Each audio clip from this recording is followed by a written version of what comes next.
അല്ല നീ കഴിക്കണില്ലേ? നിങ്ങൾക്ക് വേണേ കഴിക്കേ, എന്റെ കാര്യം തിരക്കണ്ട. അങ്ങനെയല്ലോ നമ്മൾ ഇത്ര നാള് കഴിഞ്ഞത്. ഇതുവരെ കഴിഞ്ഞതുപോലെ അല്ലല്ലോ ഓരോരുത്തരും എന്നോട് പെരുമാറുന്നത്. നീ ഇപ്പോഴും വിട്ടില്ലേ ഭാമേ? എന്നെ മാനസികമായി വിഷമിപ്പിച്ച കാര്യങ്ങളൊന്നും ഈ സത്യഭാമ അത്ര പെട്ടെന്നൊന്നും മറക്കില്ല. ഉള്ളിൽ അതിങ്ങനെ കനലെരിയുന്നത് പോലെ എരിഞ്ഞുകൊണ്ടിരിക്കും.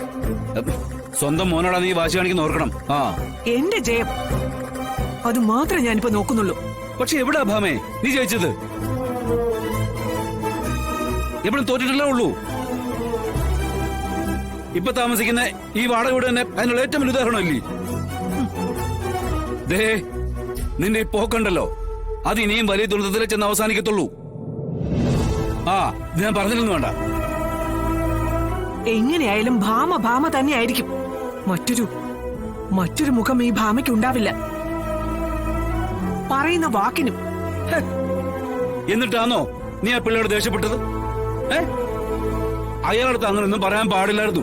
രാഘവേട്ട, ഞാൻ പോകരുതെന്ന് പറഞ്ഞ സ്ഥലത്ത് രാഘവേട്ടനെ വിളിച്ചോണ്ട് പോയത് അയാളാ. അതുകൊണ്ട് തന്നെയാ പിള്ളയോട് ഞാൻ ദേഷ്യപ്പെട്ടത്. ദേ എനിക്കിഷ്ടമില്ലാത്ത സ്ഥലത്ത് പോകരുതെന്ന് പറഞ്ഞോ പോകരുത്. ഞാനെന്താ 1ാം ക്ലാസ് പഠിക്കുന്ന കൊച്ചുകുട്ടികളാണോ ഒരാളെ ഒന്ന് പ്രലോഭിപ്പിച്ച് കൊണ്ടുപോകാനായിട്ട്? എന്റെ മോന്റെ പിറന്നാളിന് പോകണമെന്നുള്ളത് എന്റെ ആവശ്യമായിരുന്നു. അതുകൊണ്ട് ഞാൻ പോയി. നിനക്ക് ഞാനേ അവിടെ ചോറും പായസമൊക്കെ കൊണ്ടുവച്ചിട്ടുണ്ട് ഇവിടെ.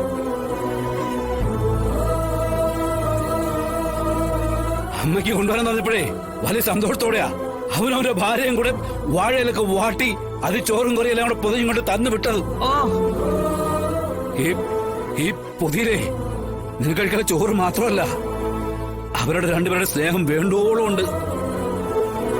അത് നിനക്ക് വേണമെങ്കിൽ സ്വീകരിക്കുക, ഇല്ലെങ്കിൽ എടുത്ത തെക്കോത്ത് ഓടെ വിട്ടോളാ. പക്ഷെ അതിനെ പാവം പിടിച്ച പിള്ളേ അയാളെ ഇങ്ങനെ ശിക്ഷിക്കാൻ പാടില്ലായിരുന്നു. വളരെയധികം വിഷമിച്ചിട്ടാ അയാളോട് ഇറങ്ങിപ്പോയത്. അറിയോ? ഇവിടെ വരരുന്നേ നീ അയാളടുത്ത് പറഞ്ഞു. ഞാനൊന്ന് ചോദിക്കട്ടെ, വർഷങ്ങളായിട്ട് എന്റെ നേടായിട്ട് നടക്കുന്ന ആളാ അയാള്. ഇവിടേക്കല്ലാതെ പിന്നെ അയാൾ എവിടോട്ടാ പോണ്ടേ? ആമേ നീ ചെയ്ത് കൂട്ടുന്ന പാപമുണ്ടല്ലോ, ഇതൊക്കെ നീ ഇത് എവിടെ കൊണ്ടുപോയി വീട്ടാനാ? ഇതാ എന്റെ സ്വഭാവം. ഇതാണ് ഭാമ. ഇങ്ങനെയാണ് ഭാമ. അത് ശരിക്കറിയാവുന്ന ആളല്ലേ രാഘവേട്ടൻ? പിന്നെ എന്തിനാ ഇങ്ങനെ ഒരു വിശദീകരണം? ഞാൻ അറിയുന്ന പോലെ നിന്നെ വേറെ ആർക്കറിയാം ഭാമേ? അതുകൊണ്ടാ ഞാനീ പറയുന്നേ, എന്നോട് പെരുമാറുന്ന പോലെ മറ്റുള്ളവരോട് പെരുമാറരുത്. എന്നെ പോലെ ക്ഷമയോ സഹിക്കാനുള്ള കഴിവോ മറ്റുള്ളവർ കൊണ്ടാണെന്നില്ല.